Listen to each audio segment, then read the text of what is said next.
Gas cylinder म्हटलं की लोकांना सध्याच्या परिस्थितीत चिंतेचा विषय झालेला आहे.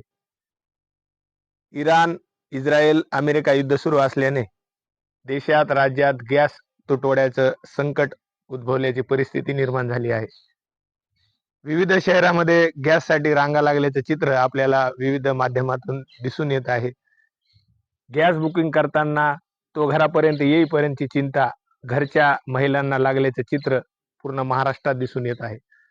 अशा परिस्थितीतही परभणी जिल्ह्यातील मानवत येथील कोक्कर परिवाराने एक भन्नाट प्रयोग राबवत या ठिकाणी गॅसला कट मारल्याचं या ठिकाणी दिसून येत आहे.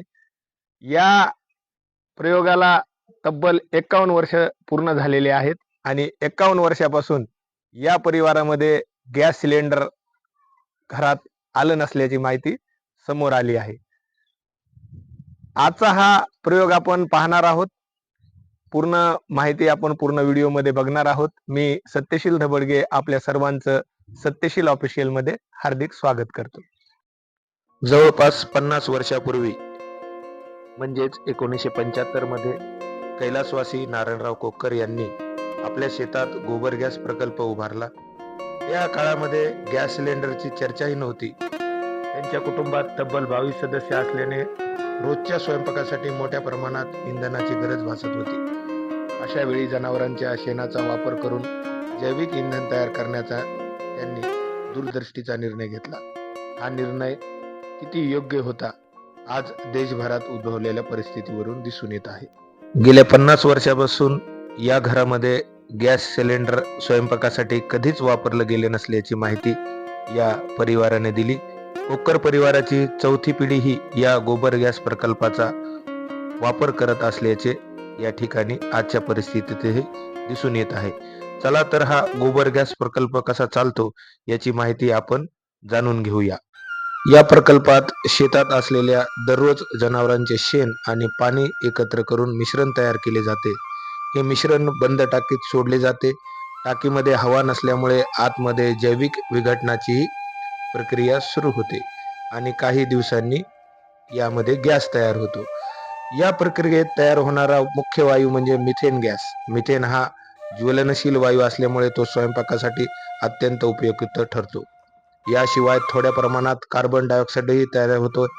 तयार झालेले गॅस पाईपद्वारे थेट स्वयंपाकघरात पोहोचतो आणि त्यावरच रोजचा स्वयंपाक केला जातो. विशेष म्हणजे गोबर गॅस प्रकल्पाचा आणखीन एक फायदा म्हणजे यामधून उरलेला द्रव पदार्थ सेंद्रिय खत म्हणून शेतात वापरला जातो. त्यामुळे इंधनासोबत शेतीलाही फायदा होतो. गॅस प्रक्रियेनंतर उरलेला द्रव अर्थात स्लरी शेतामध्ये सेंद्रिय खत म्हणून वापरला जातो. पिकांना पोषक द्रव्य देतो, मातीची सुपीकता वाढवतो, रासायनिक खतांची गरज कमी होते आणि उत्पादन वाढण्यासही मदत होते.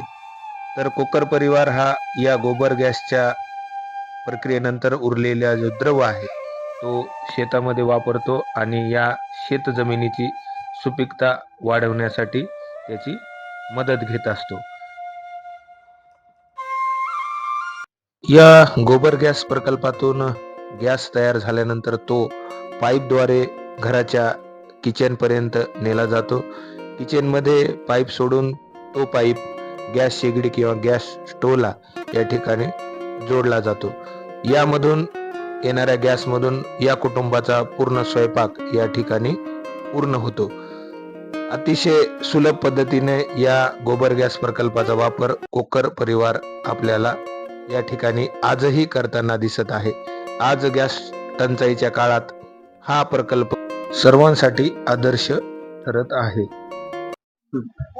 गॅसचं संकट डोक्यावर घोंगावत असताना कोक्कर परिवाराने गेल्या 51 वर्षापासून गोबर गॅस प्रकल्पाच्या माध्यमातून गॅस सिलेंडर विना कुटुंबातला घरातला स्वयंपाक या ठिकाणी सुरू ठेवलेला आहे.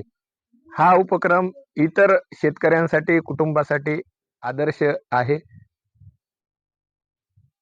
सरकारने अशा पर्यायी ऊर्जा साधनाकडे लक्ष देणे आवश्यक आहे का असा प्रश्न या निमित्तानं उपस्थित होत आहे. असा गोबर गॅस प्रकल्प आपल्या भागामध्ये आहे का? कमेंट सेक्शन मध्ये नक्की सांगा. व्हिडिओ आवडल्यास शेअर करा. मी सत्यशील धबडगे, सत्यशील ऑफिशियल साठी मानवत.